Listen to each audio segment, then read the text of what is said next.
Hello, everybody, and welcome back to another episode of the Beef Up Front podcast here on Pig Swap Media. This is your host, Ryan Coyle, joined as always for our show, NFL Big Five Games of the Week by Kevin Cannon.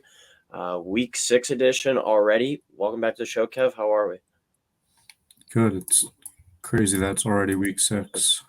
Yeah, once it gets here, it flies by. We'll recap last week real quick. Poor showing for me last week.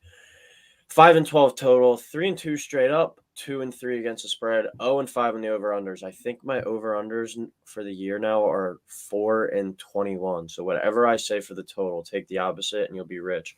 Upset special, 0-1. With Commanders over Titans, Carson Wentz had the chance to win it down at the goal line. That was a crusher. And then Bucks -9, up 21-0, only wound up winning by 6. So 5-12 week. After my scorching hot start, pushed my total record down to 39, 44, and 2. So looking to get back over 500, having a strong week this week. Kev, you had another strong week last week. You've been catching fire. You went 10-7, 4-1 straight up, 3-2 against the spread, 2-3 on your totals, 0-1 with your upset with Bengals over Ravens, and then 1-0 on your best bet of 49ers -4.5. You are 40, 44, and 1. So you are a game up on me now in the win column, and I have an extra tie. So we're pretty neck and neck right now. But without further ado, week 6 is here and some really good games to break down.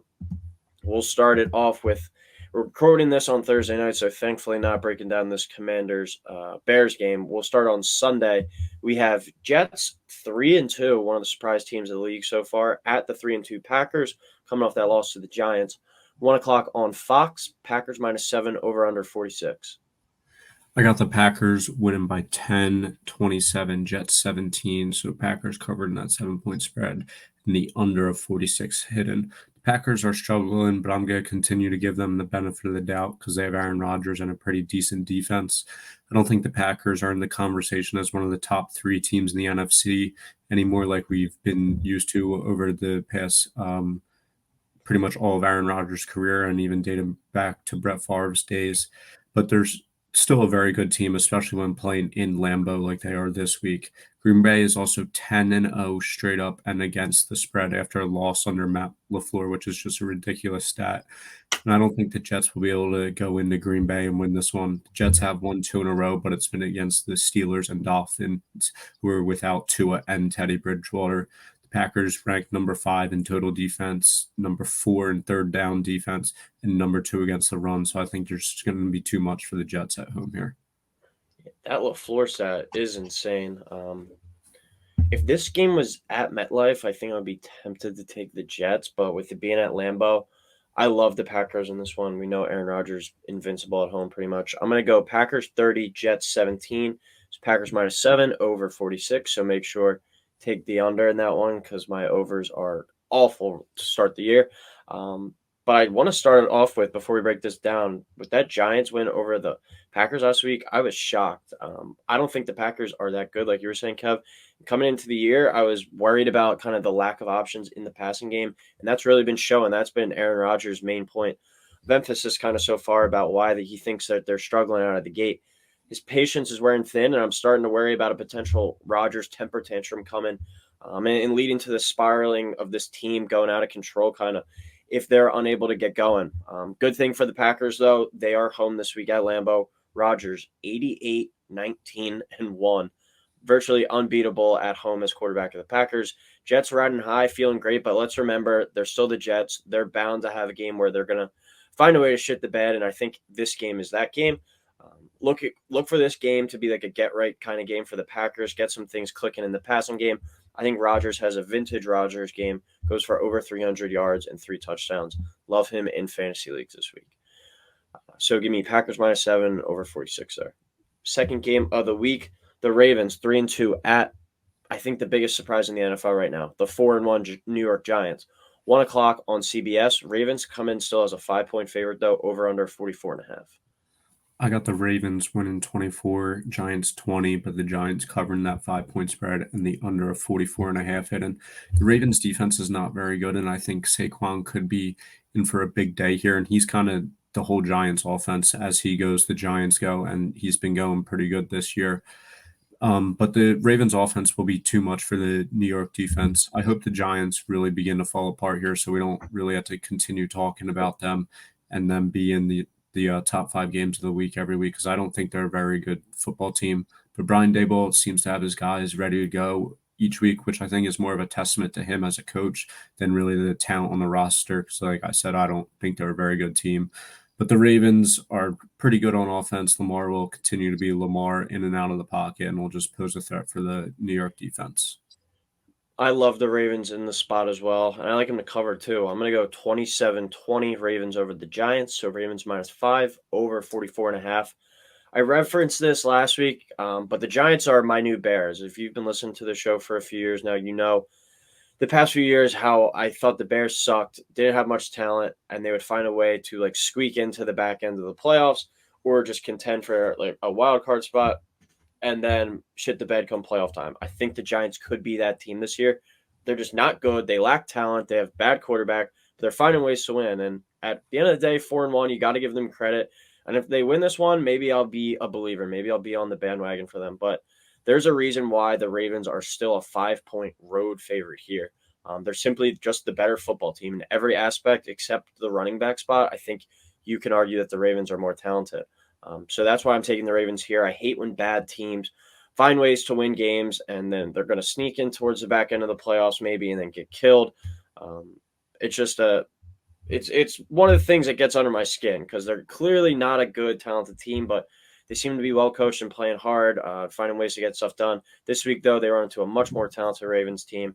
Don't have much else to say. I just think the Ravens are better than the Giants, plain and simple. So I'm going to go Ravens to win, to cover, and over 44.5 there.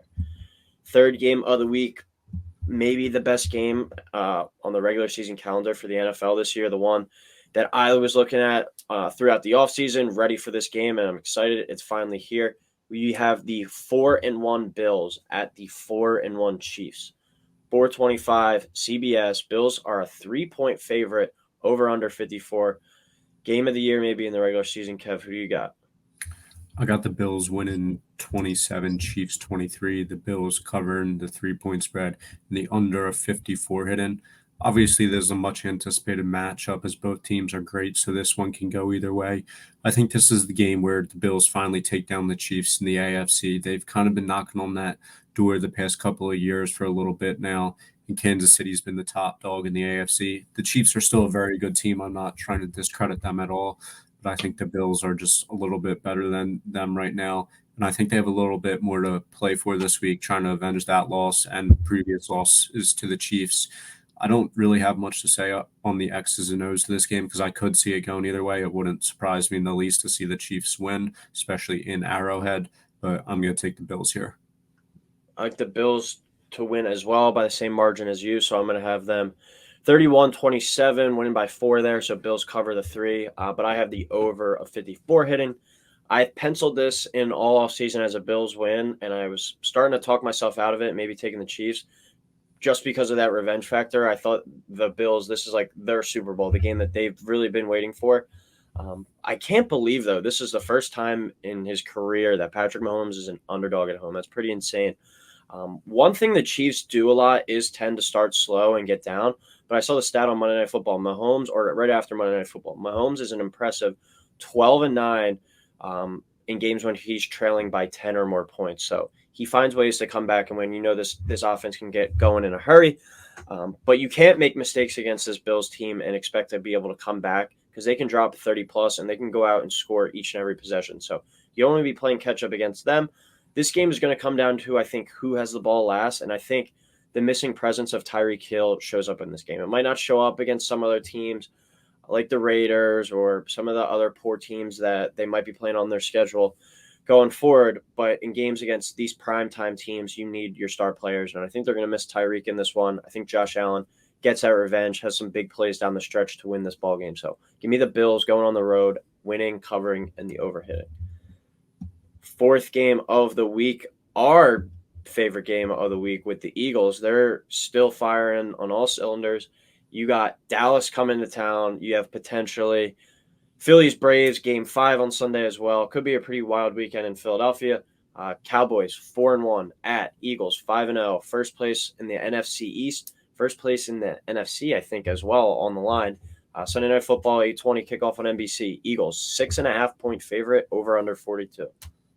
I got the Eagles winning a close one, 23, Cowboys 21. The Cowboys covering that 6.5 point spread, the over of 42 hidden. Both teams come in hot and are looking to take over the NFC East, like you said. The Eagles O-line, I believe, is getting healthier. I saw reports this week that some of the players are trending in the right direction. So that could be massive, especially against the Cowboys, which at this point are known for their defensive line more than anything. It's also looking like Avonte Maddox might be able to go, and he's trending in the right direction, and that could be huge for the Eagles D. Dallas D is very good, and I think it will show, but I think the Eagles can beat you in a variety of ways, whether it's with Hurts running and also just escaping the pressure, even if it's not for like a big play, if it's just him getting rid of the ball and not necessarily taking a sack and avoiding big mistakes. I think that can be big here. And then they can obviously run the ball out of the backfield with Sanders, and then Hurts this season has shown he can throw the ball at an elite level. Cooper Rush has impressed, but he still has yet to prove it against a team and a team's defense like the Eagles, I think. So I don't think he'll play poorly, but I don't think he'll be able to make enough big plays against the Eagles D.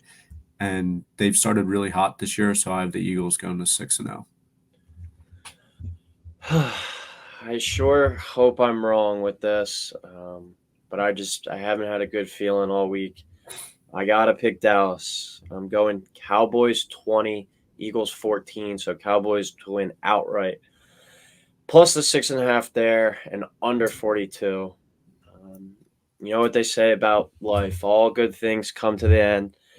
And in this case, it's not the end of the season, but it's the end of their unbeaten start, I think. And it comes at the hands of their most hated rival, who's been getting the better half of them in the recent years. Last week's game against the Cardinals was the first time I thought this year that they didn't play well, and they still found a way to win, which was impressive, and that shows the marks of a good team, because you're not going to be able to play good every week, but if you can kind of limit some mistakes and capitalize on the other team's mistakes, you're able to come away with a win, and the Eagles did just that on the road in Arizona.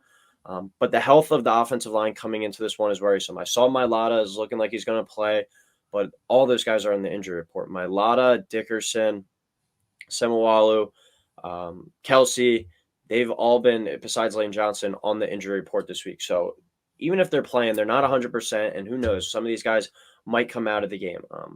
I didn't think Mailata was going to play, but it sounds like he is. But that's a shoulder injury, and if you're getting consistently hit in the shoulder by DeMarcus Lawrence, Micah Parsons, how real effective are you going to be? It's going to be something that you seriously have to monitor, because we don't want that Mailata injury getting any worse. Dillard's coming back soon, so it's something that you definitely got to keep an eye on this one. This is a banged-up offensive line is not a good recipe for success against the Cowboys defense that has Michael Parsons leading the way with DeMarcus Lawrence, and they have the second most sacks in the NFL this year with 20. This Eagles offense is so predicated upon having the best offensive line in the league and dominating up front. And I'm just worried about that against this Cowboys defensive line. Not worried about the Cowboys offense, but I think the defense gives the Eagles offense in this one the first real, like, oh shit moment. Like, we're not going to be able to coast through everything. I know Jalen Hurts is saying, I'm not happy with what we're at right now, even at 5-0. But still, I think this is one of those kind of slap in the face moments. It would be huge if the Eagles find a way to win, go into the bye, up 2 games in the NFC East and 6-0. But I just don't see it happening this week. I think a Parsons strip sack hurts the Eagles, as well as a Diggs pick 6. So give me Cowboys 20, Eagles 14. Hope I'm wrong in all these aspects, though. In our 5th and final game of the week, the freaking Broncos found their way back on the schedule this week. Not the best games this week, but the Broncos are on it again. 2-3, still in contention for a playoff spot, despite how bad that they've looked. At the Chargers, 3-2, 8:15 on ESPN Monday Night Football. Chargers 5.5, -5.5, over under 45.5 here. I got the Chargers 27, Broncos 17. Chargers covering that 5.5 point spread and the under of 45.5 hidden. I've said it before, and if you've listened to the show before, you've heard me say this. I'm not the biggest believer in the Chargers and Justin Herbert. However, with the way Eckler has been running, their offense has a whole new dimension now, and I think it's really given a great new look to their offense, and it allows Herbert a lot more freedom. The Broncos have just been awful. I think the Russ experience takes another bad turn here as the offense continues to struggle. I don't know how they really fix their issues, but they need to figure it out really fast. There's been nothing that they've done this year that makes you feel good about the Broncos, while the Chargers, on the other hand, have found ways to win, even with a Herbert banged up and their defense not playing as well as it should. So that's why I'm taking the Chargers here.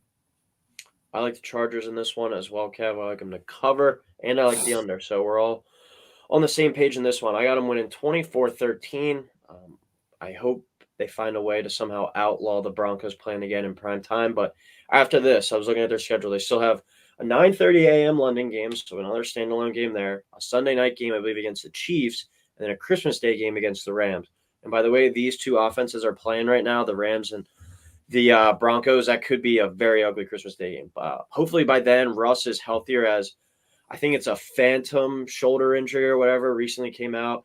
But hopefully by then his shoulder is better, if it's even hurt in the first place, and the offense is cooking more. But Chargers, after that 1-2 start, won 2 weeks in a row, and to no surprise, giving the ball to your best player leads to wins. Like you were saying, Kev, Eckler's been playing really well. Last 2 weeks, 5 total touchdowns, 26 carries, 10 catches, 308 yards from scrimmage. He's been dominating. Give that man the ball, and good things are going to happen. Hopefully Keenan Allen returns this week. He's missed the past 3 games, still questionable. He would definitely give the Chargers another boost in that offense. But even if he doesn't play, I don't think this Broncos offense right now can go score for score with Herbert, Eckler, and Mike Williams alone. They've been really finding ways to dominate over the past 2 weeks. So I like the Chargers to win this one and stay in the hunt for the AFC West. They find a way to win. Chiefs lose. They're right there tied for the division. So give me the Chargers in this one. Low scoring affair, 24-13. Chargers minus 5.5, under 45.5. All right, best bet time. I'm switching it up this week, going with something a little different. We're doing a teaser here. So a teaser, if you don't know, you can adjust the line, and you usually do it up to like 6 points. So I did a 6-point teaser. So Saints were +2 earlier in the week when I looked at this. I teased them up to +8, and Bucks were -8. I teased them down to -2. So you get -134 odds here this week. I think this is a nice play. I think the Saints have the chance to win outright, and I like the Bucks to beat the Steelers by at least a field goal. So Saints have shown with Andy Dalton and Taysom Hill that they can be creative on offense and throw some different looks at teams. Bengals haven't shown the ability to be that dynamic this year, with their 2 wins being over a Joe Flacco-led Jets team and a Tua-less Dolphins team after that first half. Also, I just don't think the Steelers are very good, and I think the Bucks should be able to win even on the road by at least a field goal. So Ross Tucker podcast that I listen to each and every week had this on there. I like this play, and I'm going to ride with it as well. So Saints +8, Bucks -2 teaser, my best bet of the week. My best bet of the week is the 49ers -5.5 at the Falcons. I think the 49ers are a very good team that wins games that they should. This is a game that they should win. Falcons, I don't think, are very good, and I think their D is going to have a little bit of trouble slowing down the Kyle Shanahan offense. All right, so we got Saints +8, Bucks -2 teaser. And then we got 49ers -5.5. Now we go to the upset special. I'm going to go with the Seahawks here. +2.5 home dogs versus the Cardinals, +125 on the money line. I just don't really think the Cardinals are a good team. They get out slow, and then they have to play catch up, coming from behind like we saw against the Eagles last week. And the Seahawks on the other end have surprised me. I thought they were going to be terrible, but they've been really exciting on offense, and Geno Smith has been playing great. Could see this game going up and down the field with the home team and the home crowd playing like a big role in the end. So I think this is going to be a real exciting game. I like points in this one as well, but I like the Seahawks to find a way to win this game at home over the Cardinals. So Seahawks +125 on the money line for my upset special of the week. My upset special of the week is the Saints +1.5, or Saints money line versus the Bengals. I didn't really love the board this week for underdogs, and I was actually going to take the Seahawks, but you took them already. So if you're listening, I would listen to Ryan and take the Seahawks, but I could see the Saints very easily beating the Bengals, but I'm not super confident in it. All right, well, that'll do it for NFL Big 5 games of the week 6. Any last second comments before we head out, Kev? Go Birds and Phils this weekend. All right, sounds good, and we will talk to you next week.